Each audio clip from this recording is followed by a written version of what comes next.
చిట్కాయ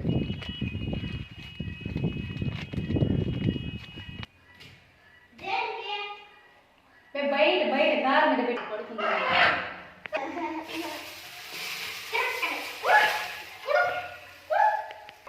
video తీయకూడదు మళ్ళా పెట్టినావా?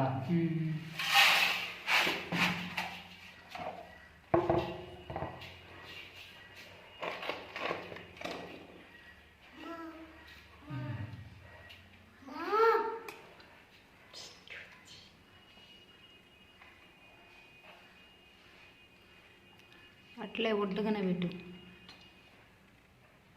కట్ చేయి. Cut cut చేయనివే.